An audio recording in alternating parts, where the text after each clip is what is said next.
אוויר הרים צלול לקיים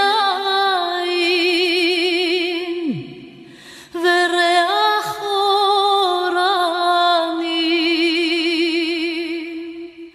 נישא ברוח ארבעים עם כל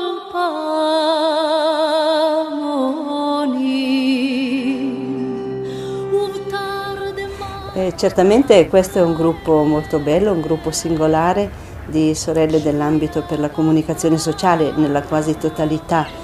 Io credo che anche per questo gruppo vorrei augurare quello che è un po' nelle intenzioni del progetto Gerusalemme, così come è nato dalla madre e dal Consiglio generale, un'opportunità per approfondire la dimensione biblica della nostra vita, la dimensione evangelica, dunque perché la nostra vita possa diventare effettivamente evangelica. E un'altra grande finalità è quella di prendere consapevolezza che il nostro carisma ha delle profonde radici bibliche, quindi parola di Dio e carisma sono due elementi che si richiamano reciprocamente.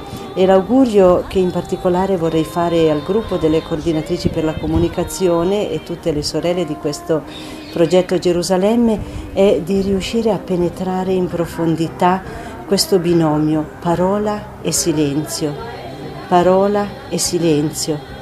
penetrare la parola, lasciarla entrare, approfondire questa parola perché diventi vita. E scoprire che la comunicazione ha qui le sue radici, comunicazione e soprattutto relazione con Dio, centralità di Dio nella nostra vita, e sulla base di questa comunicazione forte, diremmo una comunicazione verticale, avere la capacità di stabilire relazioni serene, relazioni di comunione, relazioni di pace, di misericordia con tutte. È l'augurio che faccio a tutte le sorelle del progetto Gerusalemme.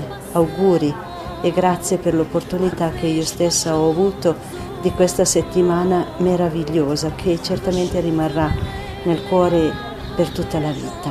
Grazie.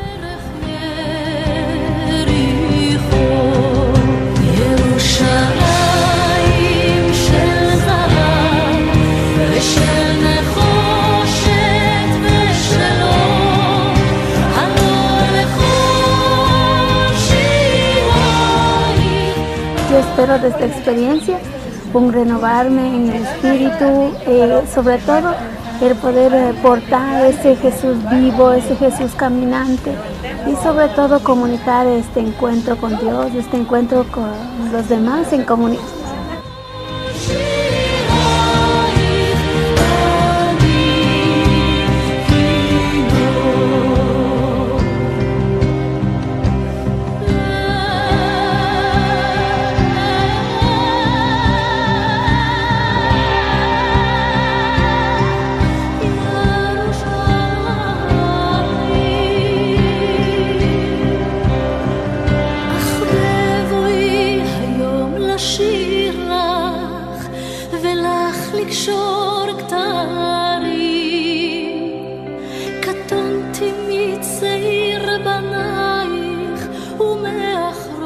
Bon, pour moi, c'est une grande joie de refaire ce chemin que Jésus a dû faire plusieurs fois, et surtout dans un moment très douloureux pour lui, qui est juste avant le chemin de croix. Passer ces moments-là au mont des Oliviers de douleur, de souffrance, et aussi de force, et de reconnaître que vraiment sa mission est devant lui et qu'il doit sauver le monde en passant par ce chemin-là de douleur, de souffrance.